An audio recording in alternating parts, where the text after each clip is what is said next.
తప్పకుండా వెళ్తాం. మేము ఏ తప్పు కూడా చేయలేదు, అందువల్ల భయపడము. ఈ రేవంత్ రెడ్డి తాటాకు చప్పుళ్లకు బెదిరే ప్రశ్నే ఉత్పన్నం కాదు.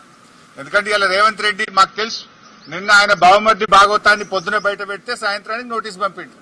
ఆ భాగవతం మీద కనీసం ఒక్క మంత్రి గాని ప్రభుత్వం నుంచి స్పందన కూడా లేదు. ఎందుకంటే మేము అన్ని ఆధారాలతో నిజాలు బయట పెట్టినాం కనుకనే ఆ సమాధానం లేక డైవర్షన్ టాక్టిక్స్ కోసం ఈ నోటీస్ పంపిండని అర్థమైతా ఉంది. నిన్ననే చెప్పినాం మేము, ఈ దండుపాలెం ముఠ రేవంత్ రెడ్డి కేబినెట్ ఏ రకంగా వాటాలు పంచుకోవడంలో తన్నుకుంటున్నారో అన్ని విషయాలు బయట పెట్టాం. అంటే రాబోయేటువంటి మున్సిపల్ ఎన్నికల ముందు వీళ్ళ అవినీతి బయటపడుతుందని, వీళ్ళ అవినీతి బట్టబయలైతుందని, వీళ్ళ బండారం బయటపడ్డదని ఒక డైవర్షన్ టాక్టిక్స్ కు ఇలా రేవంత్ రెడ్డి గారు మాకు నోటీస్ ఇచ్చారు. సరే, ఈ నోటీసులు మాకు కొత్త కాదు. తెలంగాణ ఉద్యమంలో ఆనాటి సమైక్యవాద ప్రభుత్వాలు ఎన్ని కేసులు పెట్టినా, ఎన్ని మా మీద రకరకాల ఇబ్బందులు పెట్టినా కేసీఆర్ గారి నాయకత్వంలో మేము పోరాడినటువంటి ఒక కార్యకర్తలం, ఉద్యమకారులం. ఆ గత సమైక్యవాదులనే అనేక సార్లు మమ్మల్ని అరెస్ట్ చేశారు, అనేక వందల కేసులు పెట్టినారు. ఆ రోజే మేము భయపడలేదు. ఇవాళ నువ్వు ఎందుకు నోటీస్ ఇచ్చినావు నాకు? మేము ఏమడిగినాం? నీ 6 గ్యారెంటీల సంగతి ఏంది అని అడిగినాం.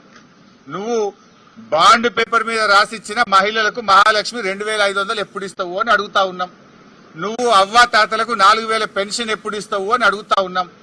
నీ యొక్క అక్రమాలు, నీ బొగ్గు కుంభకోణము, నీ పవర్ కుంభకోణము, నీ హిల్ టీపీ ఇండస్ట్రీస్ కుంభకోణము, నీ భూ కుంభకోణాలు అసెంబ్లీ వేదికగా, ప్రజా వేదికగా ఎప్పటికప్పుడు నిన్ను ప్రశ్నిస్తా ఉన్నాం. సో నీ కుంభకోణాలు బయటపడుతున్నాయి. నీ వాటాల పంచాయతీలు స్వయంగా మంత్రులే ఒకరి మీద ఒకరు బయట పెట్టుకుంటుంటే నీ పరువు పోతుందని, నీ వాటాల విషయం ప్రజలకు అర్థమవుతుందని డైవర్షన్ కోసం ఈ నోటీసులు ఇస్తున్నాం. మాకు తెలియదా? ఇవాళ కృష్ణా నీళ్లను ఆంధ్రాకి అప్పచెప్తున్నావు.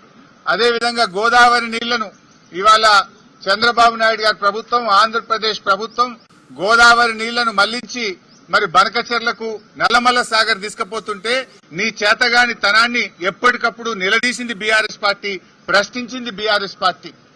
నీ యొక్క బండారాన్ని బయటపెట్టింది బీఆర్ఎస్ పార్టీ. సో నువ్వు అచేతనం అయిపోయినావు. నీదంతా బయటపడిపోతా ఉంది కనుక ఈ డైవర్షన్ టాక్టిక్స్ చేస్తున్నావు. మాకు తెలియదా? నువ్వు ఎన్నికలకు ఈ డ్రామాలు ఆడుతుంటావు. పంచాయతీ ఎన్నికల ముందు అప్పుడేమో మా కేటీఆర్ గారికి నోటీస్ ఇస్తావు. ఇప్పుడు మున్సిపల్ ఎన్నికలకు రేపో మాపో నోటిఫికేషన్ వస్తుంది కనుక మాకు నోటీస్ ఇస్తా ఉన్నావు. నీ సంగతి తెలియదు ఏముంది? మొన్న పంచాయతీ ఎన్నికల ముందేమో రైతు బంద్ వేసినావు. ఇప్పుడు యాసంగి పంటకు ఎందుకు రైతు బంద్ వేస్తలేవు? పంచాయతీ ఎన్నికలు లేవు. కేసీఆర్ గారు ఎప్పుడైనా డిసెంబర్ నుంచే రైతు బంద్ స్టార్ట్ చేసిండు. జనవరి అయిపోయినా రైతు బంద్ పట్టలేదు. పంచాయతీ ఎన్నికల ముందేమో బతుకమ్మ చీరలు ఇచ్చినావు, మహిళలకు వడ్డీ లేని రుణం ఇచ్చినావు, రైతు బంద్ ఇచ్చినావు. ఇప్పుడు మున్సిపల్ ఎన్నికలు వచ్చినాయి, ఊర్లో నిడిచిపెట్టిండు, రైతు బంద్ ఎగ్గొట్టిండు. ఇప్పుడు ఇయాలటి నుంచి పట్టణాల్లో బతుకమ్మ చీరలు వస్తారట, ఇయాలటి నుంచి పట్టణాల్లో మహిళలకు వడ్డీ లేని రుణం ఇస్తారట. ఇగో ఇవాళ మాకు ఈ నోటీస్ ఇచ్చి మమ్మల్ని ఎంగేజ్ చేసే ప్రయత్నం. అంటే పొలిటికల్ గా బీఆర్ఎస్ పార్టీ థ్రెట్ గా ఆయన ఫీల్ అవుతా ఉన్నాడు. పంచాయతీ ఎన్నికల్లో రేవంత్ రెడ్డి అంచనాలు తప్పినాయి. 40% సర్పంచులు గెలిచి బీఆర్ఎస్ పార్టీ అద్భుతమైన విజయాన్ని సాధించింది. దాంతో ఆయనకు దిమ్మ తిరిగిపోయింది. ఈ మున్సిపల్ ఎన్నికల్లో కూడా మళ్లీ బీఆర్ఎస్ పార్టీ బలమైనటువంటి ప్రత్యర్థిగా ఉంది కనుక ఈ డ్రామాలన్నీ షురూ చేసిండు. చీరలు వంచి ఎన్నికలు వచ్చినాయి కనుక చీరలు వంచుతా, వడ్డీ లేని రుణం పంచుతా అని డ్రామాలు స్టార్ట్ చేసిండు. మాకు ఈ నోటీస్ ఇచ్చి ఫోన్ ట్యాపింగ్ కేసులో ఏదో ఉంది అనేటువంటి ఒక క్రైమ్ సినిమా సీరియల్ లెక్క నడుపుతా ఉన్నాడు. 2 ఏళ్ల నుంచి డ్రామాలు ఆడుతున్నావు. ఆల్రెడీ నువ్వు గతంలో నా మీద ఫోన్ ట్యాపింగ్ కేసు పెడితే హైకోర్టు కొట్టేసింది, సుప్రీంకోర్టు కూడా కొట్టేసింది. నీ చెంప చెల్లుమనే విధంగా తీర్పిచ్చింది. నువ్వు పెద్ద పెద్ద అడ్వకేట్లను, రాష్ట్ర ప్రభుత్వ డబ్బులను, కోట్లాది రూపాయల డబ్బులు ఖర్చు పెట్టి పెద్ద పెద్ద న్యాయవాదులను పెట్టినావు నా మీద. ఎంత పెద్ద న్యాయవాదులను పెట్టినా న్యాయం నా వైపు ఉంది గనక, మేం తప్పు చేయలేదు గనక, ధర్మం మా వైపు ఉంది గనక హైకోర్టులోకి పోయి గెలిచాం. సుప్రీంకోర్టు కూడా నీ చెంప చెల్లుమనే విధంగా నువ్వు స్పెషల్ లీవ్ పిటిషన్ వేస్తే కూడా కొట్టివేసింది. న్యాయం నిలబడ్డది, ధర్మం నిలబడ్డది. అయినా నువ్వు మళ్లీ పిలుస్తున్నావు. సుప్రీంకోర్టే కొట్టేసి ఇంకా మళ్ళీ పిలుచుడేంది డ్రామా? ఏంది డ్రామా? ఎన్ని రోజులు ఈ డ్రామా నడుపుతావు? 2 సంవత్సరాలు దాటిపోయింది. అంటే ఒక కంటిన్యూస్ గా ప్రజల్ని ఎంగేజ్ చేయాలని, మీడియాను డైవర్షన్ చేయాలని, ప్రజల అటెన్షన్ డైవర్షన్ చేయాలని. నువ్వు ఎంత డైవర్షన్ చేసినా నేను ఎడవం. నీ బొగ్గు కుంభకోణం గురించి నిలదీస్తూనే ఉంటాం. నువ్వు ఆంధ్రాకు అమ్ముడుపోయిన విధానాన్ని నిలదీస్తూనే ఉంటాం. ఎల్టీపీ పాలసీ ఇండస్ట్రీ కుంభకోణం గురించి నిలదీస్తూనే ఉంటాం. నీ పవర్ స్కామ్ గురించి నిలదీస్తూనే ఉంటాం. నీ యొక్క అవినీతి బాగోతాలు అన్ని కూడా బయట పెడుతూనే ఉంటాం. 6 గ్యారంటీల కోసం తెలంగాణ ప్రజల పక్షాన నిన్ను స్కామ్ గురించి నిలదీస్తూనే ఉంటాం. నీ యొక్క అవినీతి బాగోతాలు అన్ని కూడా బయట పెడుతూనే ఉంటాం. 6 గ్యారంటీల కోసం తెలంగాణ ప్రజల పక్షాన నిన్ను ప్రశ్నిస్తూనే ఉంటాం, నిలదీస్తూనే ఉంటాం. నేను ఈరోజు బీజేపీ కిషన్ రెడ్డి గారికి కూడా ఒక లేఖ రాస్తా ఉన్నా. కిషన్ రెడ్డి గారు, మీరే కేంద్ర బొగ్గు గనుల శాఖ మంత్రి. సింగరేణిలో 49% కేంద్ర ప్రభుత్వానికి వాటా ఉంది. సింగరేణిలో జరిగిన అవినీతి కుంభకోణాల గురించి నిన్న మీడియా సాక్షిగా బయటపెట్టినా. ఈ రోజు నీకు కూడా లెటర్ రాస్తా ఉన్నా.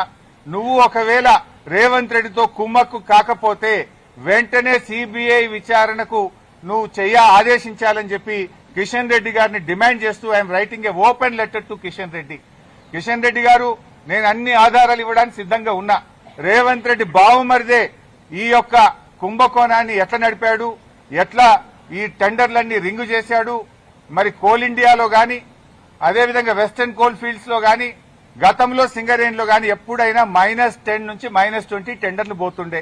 ఈ సైట్ విజిట్ సర్టిఫికేట్ పెట్టిన తర్వాత మరి ఎవరెవరు టెండర్లు వేస్తున్నారో తెలిసి రేవంత్ రెడ్డి బావుమరిది ఆ కాంట్రాక్టర్లను బెదిరించి వాళ్ళు ఏ రకంగా ప్లస్ టెండర్లు ఆయన పొందిండు టెండరు, ఆయన ఎవరనుకుంటే వాళ్ళకి టెండర్ వస్తుంది, ఎవరనుకుంటే వాళ్ళకి సైట్ విజిట్ సర్టిఫికేట్ వస్తుంది. 9E బ్లాక్ ఒక్కటే రద్దు చేయడం కాదు, ఈ టెండర్లు రద్దు చేయాలి. దీని మీద సిబిఐ విచారణ జరపాలని నేను నిన్న డిమాండ్ చేసిన. ఇలా వ్రాతపూర్వకంగా కూడా కిషన్ రెడ్డి గారికి I'm writing A open letter. దీని మీద వెంటనే బీజేపీ స్పందించాలని, నిజానిజాలు బయటకు తీయాలని, ఈ దొంగల్ని అరెస్ట్ చేయాలని, ఈ అవినీతి సొమ్మును కక్కించాలని, ఈ రాష్ట్రానికి సింగరేణి కార్మికులకు జరుగుతున్న నష్టాన్ని మరి బయటకు తీయాలని చెప్పి మేము డిమాండ్ చేస్తా ఉన్నాం. ఎందుకంటే సింగరేణి డబ్బుతో రేవంత్ రెడ్డి ఫుట్బాల్ ఆడుతున్నాడు. 100 కోట్ల రూపాయల సింగరేణి డబ్బులను తన షోకుల కోసం ఖర్చు పెడుతుంటే ఎందుకు కిషన్ రెడ్డి గారు మౌనంగా ఉంటున్నారు, ఎందుకు బీజేపీ మౌనంగా ఉంటుందని కూడా నేను ప్రశ్నిస్తా ఉన్నా. అన్ని బయటకు రావాలంటే సిబిఐ విచారణ జరపాలని డిమాండ్ చేస్తున్నాం. సో మేము తప్పు చేయలేదు. నిన్న రాత్రి నోటీస్ ఇచ్చినా రాత్రే హైదరాబాద్ కు వచ్చినాం. ఈ రోజు న్యాయ వ్యవస్థ మీద గౌరవం ఉంది, చట్టాన్ని గౌరవిస్తాం కనుక వారు చెప్పిన సమయం ప్రకారం మేము హాజరవుతున్నాం. సమయం తీసుకునే అవకాశం ఉంది, కానీ మేము తప్పు చేయలేదు, మేము భయపడాల్సిన అవసరం లేదు. ఏ రకంగా కూడా ఈ కేసుతో మాకు సంబంధం లేదు. ఇది ఒక అక్రమ కేసు. కేవలం బురద జల్లాలని, రాజకీయాలను డైవర్ట్ చేయాలని, అటెన్షన్ డైవర్షన్ కోసం రేవంత్ రెడ్డి ఆడుతున్న ఒక సిల్లీ డ్రామా ఇది. రేవంత్ రెడ్డి రాజకీయాల కోసం చేస్తున్నటువంటి ఒక డ్రామా సీరియల్ లాంటిదే తప్ప ఇందులో ఎక్కడ కూడా నిజం లేదు. అందువల్ల మేము ఎక్కడ భయపడం. ఎన్నిసార్లు పిలిచినా వెళ్తాం, ఎక్కడికైనా వెళ్తాం. ఇప్పటికే హైకోర్టు, సుప్రీంకోర్టు ఈ ఫోన్ ట్యాపింగ్ కేసులో రేవంత్ రెడ్డి నన్ను ఇన్వాల్వ్ చేయాలని ఎన్ని ప్రయత్నాలు చేసినా హైకోర్టు కొట్టేసింది, సుప్రీంకోర్టు కొట్టేసింది. మళ్ళీ కొత్త డ్రామా పెట్టిండు. మాకు తెలుసు కేటీఆర్ గారిని ఎట్లా ఇబ్బంది పెట్టిందో మాకు తెలుసు. మా నాయకులందరినీ కూడా ఏ రకంగా ఇబ్బంది పెట్టినారో తెలుసు. నన్ను కూడా దాంట్లో భాగంగానే ఇబ్బంది పెడుతున్నావు. మీరెంత ఇబ్బంది పెట్టినా ఉద్యమించిన వాళ్ళం, తెలంగాణ సాధించిన వాళ్ళం. ఈ తెలంగాణ ప్రజలకు అన్యాయం జరిగితే మేము ఊరుకోము. ఈ తెలంగాణ ప్రజల పక్షాన నిన్ను ప్రశ్నిస్తూనే ఉంటాం. తెలంగాణ ప్రజలకు నువ్వు ఇచ్చిన హామీలు అమలయ్యేదాకా నిన్ను ప్రశ్నిస్తూనే ఉంటాం. మీ అవినీతి కుంభకోణాలు బయట పెడుతూనే ఉంటాం. నిన్ను వదిలిపెట్టే ప్రశ్నే లేదు. మాకు తెలుసు రేవంత్ రెడ్డి 3 రోజుల కిందనే స్క్రిప్ట్ వేసిపోయిండు. ఆయన వరుసగా నోటీసులు ఇవ్వాలని, ఆయన స్విట్జర్లాండ్ లో, ఆయన అమెరికాలో తిరిగొచ్చేదాకా ఈ సినిమా నడపాలి, ఈ నోటీసులు ఇవ్వాలి, వరుసగా నోటీసులు ఇవ్వాలి. రాజకీయాలు ఆయన ఉండలేడు కనుక దీని చుట్టూ తిప్పాలి.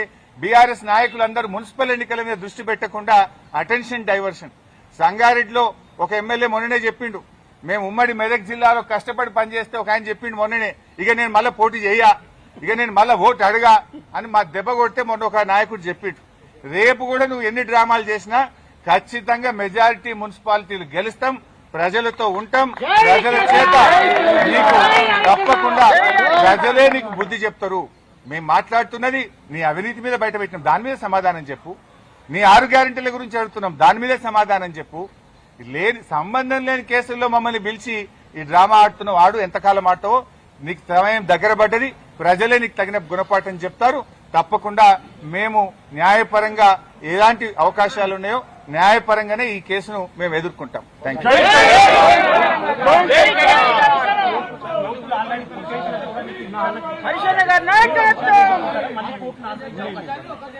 వాళ్ళు ఏం మాట్లాడతారో ఏం చెప్తారో ఇలా చూసిన తర్వాత నేను న్యాయవాదులతో చర్చించి తగిన నిర్ణయం తీసుకుంటాను.